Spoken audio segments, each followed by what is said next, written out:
Magandang araw sa lahat ng mga nanonood at gustong matutunan mabuti ang paglilibro o ang journal entries for merchandising. So para sa ating leksyon for today, ang ating topic ay Accounting for Merchandising Concern Periodic Inventory System or Periodic Inventory Method. So bago lahat, alam naman natin that the definition for merchandising concern ay we buy, we sell. Okay? Bumibili tayo ng paninda at binebenta natin. So, bago lahat, pag-aralan muna natin ano ba pagkakaiba ng tinatawag na periodic inventory system at ng perpetual inventory system. So, ang periodic inventory system, sabi niya dito, it uses an occasional physical count to measure the level of inventory and the cost of goods sold. Ang ibig sabihin, pagdating sa periodic inventory system, nagbibilang tayo. We do a physical inventory. Bakit? Para daw ma-measure natin ang level ng inventaryo at ng cost of goods sold natin. Samantalang ang perpetual, it keeps track of inventory balances continuously with updates made automatically whenever a product is received or sold. Ibig sabihin ng perpetual, meron na tayong tinatawag na journal entry that continuously monitor and make entry for inventory balances. Kasama na ang entry ng cost of goods sold kapag tayo ay nakakabenta.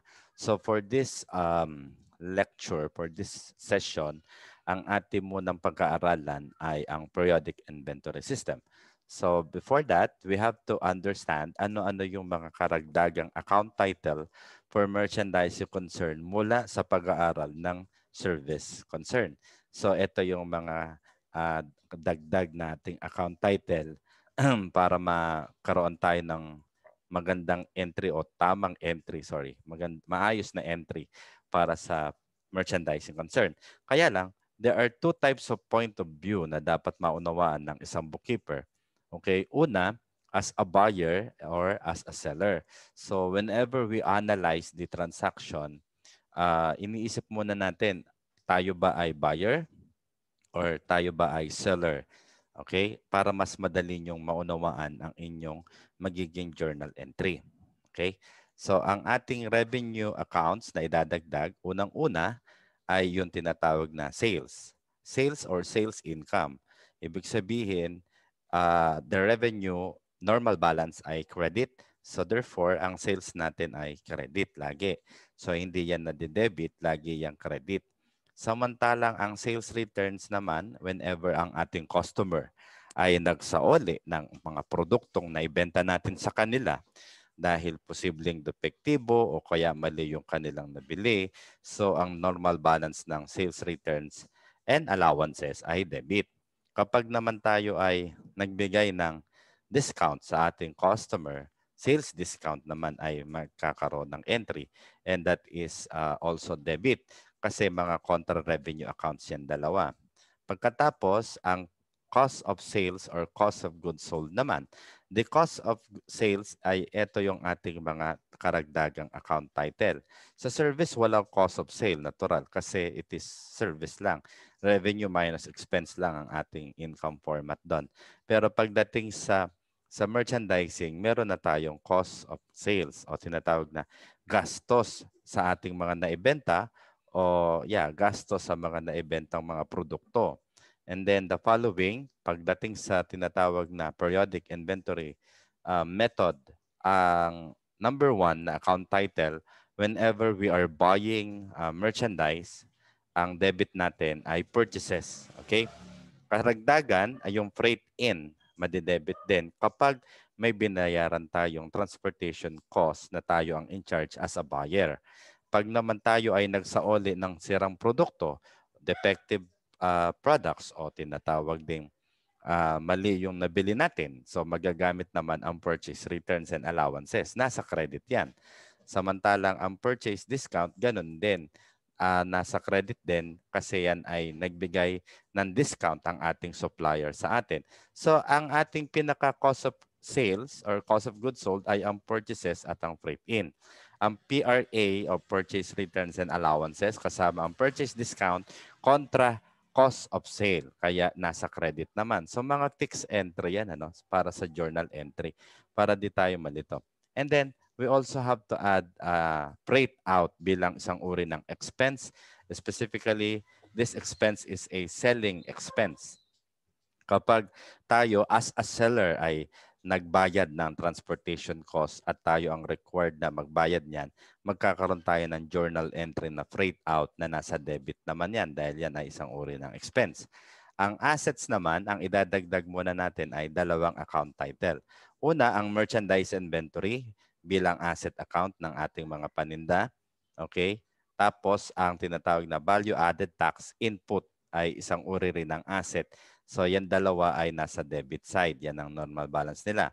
Kaya lang, ang merchandise inventory ay hindi muna natin magagamit for periodic kasi nagkakaroon ng entry ng merchandise inventory during the recording of the ending inventory kapag nakapagbilang na tayo. And then, yung VAT input naman, debit yan. Kasi whenever we are purchasing, binabayaran natin ang value added tax input. Okay? Sa liabilities naman, ang ating liability ay dalawa muna ang idadagdag natin. Ang value added tax output o output VAT na sinasabi, that is related to our sales account. Kapag tayo nakakabenta, magagamit ang VAT output and that is nasa credit. Kasi kung ang sales ay credit, ang VAT output is also credit. And then your VAT payable, credit yan kasi una, liability yan, payable yan. Ang tanong, ano relasyon sir ng VAT output sa VAT input?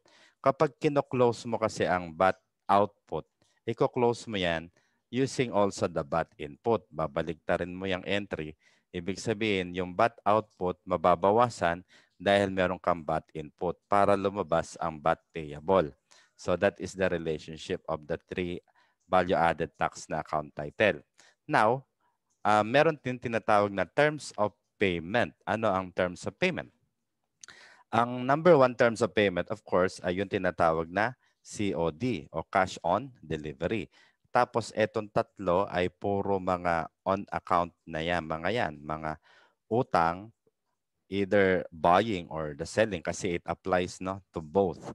So yung 2/10 and over 30 meaning 2% discount within 10 days of payment. Tapos net of the amount in 30 days. Magkakaroon daw tayo ng 2% discount kapag nasa 10 araw yung ating pagbabayad. Pero ang discounting na ito, nagaganap lang yan on the full payment. No? Kung yan ay installment yung pagbabayad mo, dun sa mga naunang installment, wala ka pang makukuha discount doon. Only upon the full payment of the amount. Tapos, net of the amount, kapag lumampas na ng 10 hanggang 30 days, net na yan. Ibig sabihin, kung magkano yung buong utang mo, hindi na yan mababawasan. Tapos, 2/10 and over EOM. Ang papalitan lang natin dyan, 2% within 10 days of payment. Tapos, net of the amount at the end. Okay? At the end of the month. Yun ang ibig sabihin ng EOM, end of the month. Okay? So, hanggang katapusan daw ng buwan. Pagkatapos naman, 2/10 over EOM, comma, and over 60. Ibig sabihin, 2% on the 10th day of the following month. Ibig sabihin, kung ang transaction date ay naganap January 1, ang 2% discount kapag nagbayad na ng buo ay hanggang February 10. Tapos, ang net of the amount ay 60 days. Okay? So, that is our terms of payment. Ang terms of transportation naman natin, okay? Ang terms of transportation naman natin, kung napapansin ninyo, una, may tinatawag tayong FOB shipping point. Tapos, this one is dapat buyer ka. Okay, kapag yan ay, kasi itong mga terms of transportation, makikita mo yan sa agreement no? Sa purchasing agreement, nakasulat dyan sa terms of transportation, kung FOB shipping point ba, kung FOB destination ba, kung freight collect ba, o kung freight prepaid ba. So, sa FOB shipping point plus buyer, ibig sabihin, in charge ang buyer sa transportation cost. Kung buyer ka at nagkataong shipping point ang agreement, magkakaroon ka ng freight in na entry. Kung ikaw naman ay seller at nagkataon na destination yung nakalagay, magkakaroon ka rin naman na debit na freight out. So kung napansin nyo, ang freight in at freight out, parehas yan na debit. Okay? Lagi yon. Okay? Ang freight collect naman, ang ibig sabihin nito, kung ikaw ay buyer, okay, tapos nagkataon na freight collect yung agreement, ibig sabihin maglalabas ka ng pera. Ikaw ang magbabayad. Hindi ibig sabihin na ikaw ang dapat magbayad, pero as of that particular transaction, kailangan maglabas ka ng pera kung ikaw ang buyer. Magkakaroon ka ng cash credit. Kapag naman prepaid, kung nagkataong seller ka, kahit hindi ikaw ang dapat magbayad, pero ikaw muna ang dapat maglabas ng cash. Okay, kapag prepaid ang tinatawag na terms of transportation. So magkakaroon ng halo-halo yan mamaya sa ating sample transactions para sa journal entries muna ng ating merchandising concern. Okay? So simulan na natin, no, para makita nyo at maintindihan nyo na kung paano ba mag-journal, no, ng ating merchandising concern. Okay? So, again, ito yung general journal mo na ang ating gagamitin. Andyan na naman yung date, particulars, PR, the debit, the credit, and also the page number. So, ang mahalaga dito yung logic ng entry, no? So, isa-isahin natin yan. So, ang June 1, cash purchase merchandise for 10,000, non-BAT, terms to over 10 and over 30. Bumili tayo ng paninda, ginamit natin cash. So, cash purchases to. So, una, ano ba yung ating tinanggap? So, type ko muna, June 1. Tapos, ang ating debit, ano yung binili natin? Ang account title natin ay purchases. Whenever we are buying merchandise under periodic inventory method, debit natin lagi purchases. Okay? So, the amount ay 10,000. Pagkatapos, natural dahil ito ay cash purchases, i-credit naman natin yung tinatawag na cash account title. And that is also 10,000. So, yung description, pwede na kayong maglagay ano man ang gusto nyo description dyan. Kadalasan cash purchases. Pero wag na nating lagyan kasi andito naman na yung pwede nyong kunin na description na nasa transaction na. And then for the next date, another June 1, okay, purchase merchandise for 10,000 on account. So, inutang natin yung ating binili, ang debit natin ulit ay purchases. Dahil ito ay on account na, ang credit natin ay accounts payable. So, the amount is also 10,000.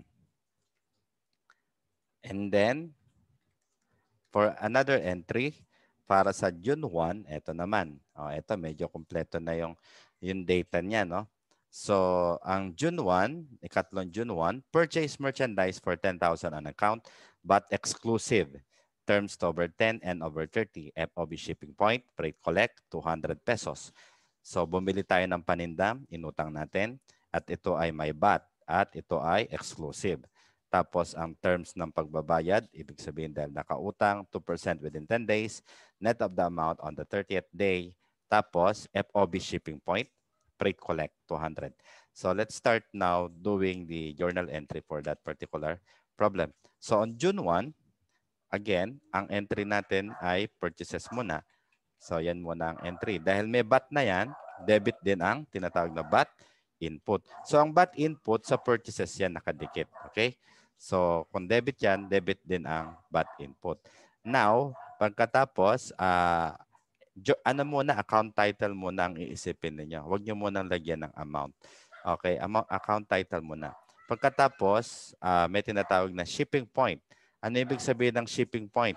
Ibig sabihin ng shipping point, ang dapat na in charge or responsible for the transportation cost ay ang buyer. At ikaw ay buyer din or purchaser ka. So magkakaroon ka ng freight in. So magkakaroon ka ng freight diyan na in or transportation in. Pagkatapos meron ding freight collect. So yung freight collect mo, so ang ibig sabihin, ang maglalabas ng pera pag collect buyer at nagkataon buyer ka. Therefore, kailangan mo mag-credit ng cash kasi yan yung kapartner niyan. Okay, minsan magtatanong kayo, ang freights ba may value added tax din? Meron din. Kaya lang on our particular example, wag na natin lagyan ng VAT input ang freight in. Pero minsan meron yan, natural. Okay? So, unahin natin ang purchases. So, 10,000 muna, type natin. And then, equals mo na lang, kung naka-Excel ka para sa VAT input doon sa 10,000 times 12% kasi 12% ang VAT natin sa Pilipinas. And then your freight in is also 200 pesos. And then yung cash out mo ay 200 kasi may kinalaman yung cash na yan sa freight mo. Tapos, dahil ito ay on account, therefore, ang ating accounts payable ay kung magkano yung matitira. So, ang lalabas, i-add mo na lang yan, yung nasa debit mo, then i-minus mo na lang yung cash credit mo. So, ang entry natin para sa accounts payable ay 11,200. So, ito ang ating buong journal entry para sa ikatlong June 1 transaction. Sa pang-apat, so we have purchase merchandise for 10,000 on account, but inclusive naman ito. Terms 2 over 10 and over 30, FOB shipping point, freight prepaid 200 pesos. Okay? So, on June 1, June 1 na naman, ano? So, pang ilan na to? Apat na, no? So, purchase merchandise, 10,000 on account. So, ang account title natin, i-highlight ko lang, no? Kasi, para hindi ako malito sa akin tinitignan. So, purchases, okay? Purchases, tapos, but input na naman. Unahin ko muna yung account title kasi mas madali. Since FOB shipping point at ito ay buyer ka, so magkakaroon ka rin ng freight in. Okay? Tapos, may nakalagay na freight prepaid. Kung freight prepaid at ikaw ay buyer, hindi yung tugma kasi ang prepaid ay pang pang seller to eh. So, hindi ka tugma, wala kang cash out, wala kang cash credit. Kasi pag prepaid, si seller na maglalabas ng pera eh, no? Okay? So, yan na yan. Tapos, ang ating entry, ang ating credit ay accounts payable. Dahil yan ay nakautang. Now, so, magkano ang magiging entry natin? Ang entry natin para sa purchases, unahin ko muna yung pag-compute ng purchases. Dahil yung 12% ay inclusive na, so yung 10,000, nandun na sa loob ng halaga na yan, yung 12% VAT. So kailangan, awas na siya ng tinatawag na 12%. So to compute that, 10,000, i-divide nyo muna sa 1.12. So ito yung halaga ng inyong tinatawag na VAT input. Okay? Tapos, ang purchases nyo. Tapos, para sa VAT input, no, times mo na lang sa 0.12. Okay? So, pag inad mo yan dalawang yan, makikita mo that is buo 10,000. Okay? Tapos, ang freight in natin, wala naman tayong nilagay na VAT sa freight in, that is still 200 pesos. So, ang total natin sa accounts payable ay add na lang natin yan lahat. Okay? Ayun. So, you have 10,200. So, okay na yung June 1 na pang ilan na ito? Pang 5. So, susunod naman, ito naman. Pang 5 na pala tayo ngayon. So, June 1. On June 1 na pang 5, purchase merchandise for 10,000 on account. But exclusive naman to. Terms to over 10, FOB destination, freight collect. So, para dito sa June 1 na pang ilan? Pang 5 na, no? So, again, ang entry natin ay purchases. Tapos, meron ka na namang VAT input. Tapos, on account, teka lang, destination, ano? So, yung destination, pang seller. At buyer ka, so wala kang entry ng freight in. Okay? Tapos, ang freight collect ay pang buyer at buyer ka. So, meron kang cash credit. So, maglalabas ka na agad ng cash dyan. Okay? So, naintindihan nyo? I hope na nakikita nyo yung tugma at hindi tugma para alam nyo yung magiging entry nyo. So, ulitin ko, purchases, VAT input, standard yan sa entry natin. And then, meron kang cash out for your freight collect kasi ang collect pang buyer. At ibig sabihin, ikaw muna maglalabas ng cash dyan. Pero hindi ikaw dapat magbayad. Why? Kasi FOB destination eh. So, still, meron kang cash out muna. Parang sa agreement nyo, ikaw muna maglabas ng as a buyer, ikaw muna maglabas ng pera. Pero saka na lang niya iaawas. Makikita ninyo dito. Kasi ang susunod na account title natin sa credit ay tinatawag na accounts payable. So, ang accounts payable natin ay nasa credit side, of course, dahil nakautang yan. So, para masagutan na ng kompleto, ilagay na natin yung amount. Dahil ito ay exclusive. So, therefore, dun sa 10,000, wala pa yung VAT. So, yan ang ating purchases. Tapos yung VAT input equals nyo na lang Then click nyo yung 10,000 times 0.12. So 1,200. Tapos naglabas ka ng 200 pesos para sa freight naman yan. Kaya lang hindi ikaw dapat magbayad. Kaya ang nangyari, yung utang mo na 11,200 ay ibabawas mo sa 200 na cash. Therefore, ang utang mo ay 11,000 na lang. Bakit? Kasi nagbayad ka ng freight out pero hindi ka naman dapat magbayad ng freight. Freight in pero hindi ka naman dapat magbayad ng freight. So therefore, inawas yun sa utang mo. Kaya yan ang entry natin. Pagkatapos sa susunod naman na June 1, okay, June 1 na naman tayo.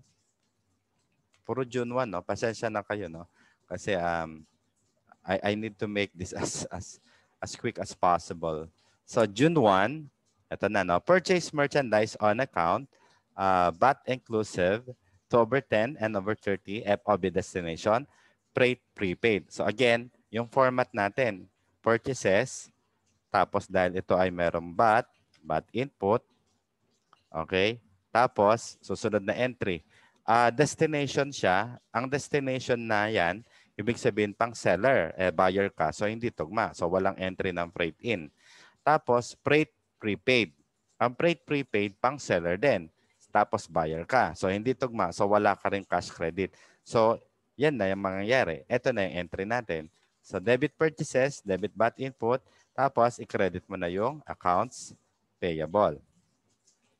So the amount of the purchases ay 10,000. Tapos, wait, this is inclusive, no? So again, if this is inclusive, equals mo yung 10,000, okay? Then divided by mo sa 1.12, o lalabas na yung pinaka list price ng iyong biniling produkto. And then equals mo ulit sa VAT input, i-click mo yung halaga sa purchases, times mo na lang sa 0.12. So lalabas na yan.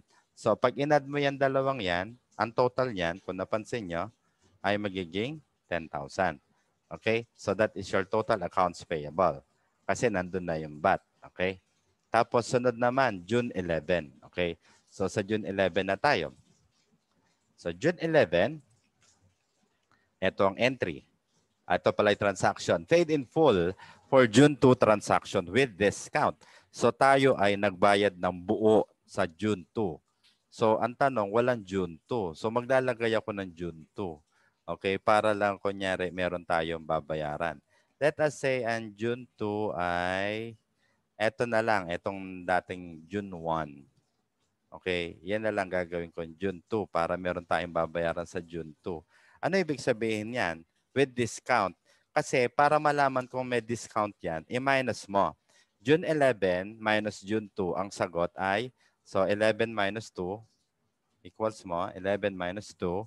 Ang sagot ay 9 days. So kung 9 days yan, meron pa tayong, may discount talaga. Kasi pag tinignan mo tong June 2, ang ating terms, ang ating condition, ay eto, no? 2 over 10 and over 30. So, pwede tayo magbigay ng, magkaroon ng discount dyan. So, again, ang entry natin, since tayo ay magbabayad, okay, eto, babaguhin ko, no? Gagawin ko tong June 2, okay? Para sila ay tugma. So, itong June 2, gagawin kong, yan na yan, ano? Babayaran ko na yung utang. So, accounts payable, ko ay 10,000. Babayaran ko na yan, no? In full. So, pag binayaran ko yan, wait lang, ano? Ikakama style ko lang yung amount natin dito sa debit and credit. So, 10,000, no? Babayaran ko na yan 10,000. Tapos, natural, magkakaroon ako ng cash sa credit kasi babayaran na natin. Kaya lang, dahil may discount, ang purchase discount ay nasa credit din. Yan ang ating normal entry. So, purchase discount. Unahin nyo munang computing yung discount. So, sabi niya dito, 2%. Okay? So, equals mo lang, okay, 10,000 times 0.02. So, yan ang lalabas, 200. Therefore, ang magiging cash mo na lang ay 9,800. So, yan ang magiging entry mo kapag nagkaroon ka ng purchase discount. So, next, balik tayo sa June 1 kasi ito ay sales na naman, ano? Sales na naman to. So, ito ay mga sales, no? So now, simulan natin sa June 1 uli. Okay? Balikan natin. Kunyari, ano siya, intermittent entry. No? So, let's go back to June 1. Kunyari. Pero dapat sunod-sunod yan, hindi lang. No? Just for the purpose lang. No? O sige na, gawin na nga natin June 11. June 11, June 11. O yan. Okay, so June 11 para sunod-sunod na tayo. Okay, sold merchandise on account. Ito naman, hindi na tayo buyer. We are already here ay seller na tayo. So kung seller na tayo at sold yan at on account yan, ibig sabihin meron tayong accounts receivable sa ating customer. And then, ang ating credit dyan ay tinatawag na sales. So ito yung format natin. No? Ang sales laging nasa credit. At dahil tayo ay, ito ay non-VAT, so walang value added tax dito. So yan lang yung entry natin. So ang amount natin ay 10,000 sa accounts receivable at 10,000 sa sales. Okay? Next date, June 11 uli. So June 11, palakihin ko lang yung ano, no? Yung dapat 20 para makikita nyo. So, June 11 na ikalawa, i-highlight ko lang. So, sold merchandise on account as, wait. Ito pala muna. No? Cash sales pala. So, if this is cash sales, hindi to accounts receivable. Sorry. Debit natin cash. Okay? Yung susunod naman pala ay yun yung on account. Okay? So, on account yan. So, accounts receivable, and debit, then credit natin ay sales. Okay? So, hindi na naka-italic. Okay lang yan. Pero i-italic na lang natin mamaya. So, 10,000, then another 10,000. Pagkatapos niyan ay June 11 na naman. Okay? Ang June 11 natin. So, eto na. Okay? So, sold merchandise for 10,000 on account. So, tayo ay nagbenta ng ating paninda at ito ay pinautang natin. But exclusive muna, shipping point, freight collect. So, ang ano muna isipin, dahil ito ay on account, ang debit natin ay accounts receivable. Tapos ang credit natin ay sales. Dahil meron na tayong VAT, magkakaroon ka rin ng credit na VAT output. Ayan. So, meron ka ng entry ng VAT output. So, para naman sa transportation cost, ito. Ang FOB shipping point ay pang buyer at seller ka. So, hindi yan tugma. Wala kang entry ng freight out. Okay? Tapos, yung freight prepaid mo naman, pang seller at seller ka. So, meron kang cash credit. So, lagyan na natin ng cash dito dahil meron kang cash credit na 200 pesos. Okay? Kasi prepaid. No? Pag prepaid, seller. Tugma yan. So, seller ka. So, unahin na natin dito. 200 pesos na agad yung cash mo. Tapos, ang sales mo, dahil ito ay exclusive, so the amount of the sales is 10,000. Tapos, to compute for the VAT output, simply multiply your sales by 0.12. Lalabas na yung VAT output mo. And then, total accounts receivable, i-add mo na lang yan lahat. No? I-add na lang natin yan. Tatlong yan. So, 11,400 ang magiging accounts receivable mo. And then next, sunod, June 11 naman, sold merchandise for 10,000 on account, but inclusive, terms to over 10 and over 30, FOB shipping point, freight prepaid, 200 pesos. So again, June 11 tayo, no? June 11 uli. Ang ating entry ay gano'n na naman dahil ito ay on account, madedebit na naman ang accounts receivable kasi nakautang yan sa customer. Tapos, ang nakalagay shipping point. So pag shipping point, again, buyer yan. Tapos seller ka, hindi tugma. Ang prepaid, okay? Ang prepaid, okay? Wait lang. On June 11, na ikalawa, ito yung entry, no? I think yung collect pang seller to, no? Pang buyer to. So, ibig sabihin walang entry dito. Sorry. So, walang entry yan. So, yan lang. Okay? So, hindi nakasali yon. yung cash out kasi pang ano yun, ano? Pang buyer yon, seller ka. Ito yung palang may entry ka dito sa ano, etong June 11 na ito. So your account, your entry ay accounts receivable, then you have your sales, and then you have your BAT output, and then dito magkakaroon ka ng cash credit. Okay, kasi ganito nga, no? Since accounts receivable, sales, BAT output, yan yung ating normal entry. Ngayon, para sa transportation cost, since shipping point, buyer yan, pang buyer at seller ka, hindi tugma. So wala kang freight out. Yung freight prepaid, ito naman ay pang seller. So seller ka, tugma, kaya nagkaroon ka ng cash credit. So unahin na natin yung 200 pesos dito, and then your accounts receivable, unahin mo muna yung sales, no? 10,000. Wait, is this inclusive? So if this is inclusive, equals mo 10,000 divided by 1.12, lalabas yung sales. Equals mo na uli, ito namang sales amount, times mo na lang sa 0.12, lalabas yung BAT output. Okay? Tapos magkano yung total accounts receivable mo? Equals mo na lang sila. Okay? Plus mo na lang yung tatlo. So lalabas 10,200, your total accounts receivable. Okay. So June 12. On June 12, ito na ang June 12 natin. So on June 12, sold merchandise for 10,000 on account, but exclusive, terms to over 10 and over 30, FOB destination, freight collect 200 pesos. So ito ay sales pa rin, ano? So again, since ito ay on account, debit na natin agad accounts receivable. Okay. Tapos, since ito ay sales, credit natin ang sales. And then we also credit the BAT output. Okay. Tapos, the amount of this is exclusive. So, yung ating sales ay 10,000 na.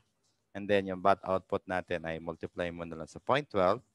Pagkatapos, this is destination. So, sold and destination. So, magkakaroon ka pa ng isang entry. So, gagawin ko dito, ibababa ko na lang. Tapos, dadagdagan ko, pwede naman mauna yung freight out. Bakit? May entry tayo ng freight out. Well, kasi kaya may entry ng freight out dahil nga destination to at ito ay pang seller. At nagkataon na you are a seller, so meron kang tugma na para dyan sa agreement, magkakaroon ka ng debit na freight out. And the amount of that is 200 pesos. Okay? So, So, palakihin ko lang, no? So, yung accounts receivable mo, ano na mangyayari? So, kompleto na, no? Yung freight collect, wait lang pala. Yung freight collect pang buyer to. Ngayon, seller ka. So, wala kang cash credit. So, therefore, yan na yung entry mo. So, ang mangyayari, i-add mo na lang ito munang dalawa. Yung sales plus yung BAT output. Then, minus mo na lang sa 200 na freight out. Lalabas, 11,000 na lang ang accounts receivable mo. Okay? Okay, next. June 21. Okay, June 21. Sold merchandise for 10,000 on account. Okay, nagbenta daw tayo ng paninda, inutang. Ito naman ay inclusive. To over 10 and over 30, FOB destination, freight prepaid. Again, isipin mo muna yung entry mo ulit dahil ito ay on account, accounts receivable. Account title muna, no? Ang ating isusulat. Tapos, credit natin ay sales. Tapos, ang credit pa ay may BAT. May BAT output. Okay? Pagkatapos niyan, FOB destination, ibig sabihin, ito ay seller at ikaw ay seller. So, tugma. So, again, ibababa ko na lang ito, no? Ibababa ko na lang, lalagyan ko ng, unahin ko na yung freight, no? Freight out kasi tugma yon. Destination and as a seller. Tapos prepaid, okay, pang seller din to at seller ka, tugma. So magkakaroon ka rin ng cash sa ilalim. Okay? So magkakaroon ka rin ng cash sa ilalim. So ganyan ang entry natin. Ngayon, para makompleto, Unahin mo yung freight. Ang freight mo ay 200 pesos. Ang cash mo ay 200 din. So ikaw ang dapat magbayad at ikaw rin ang naglabas ng pera para sa transportation cost.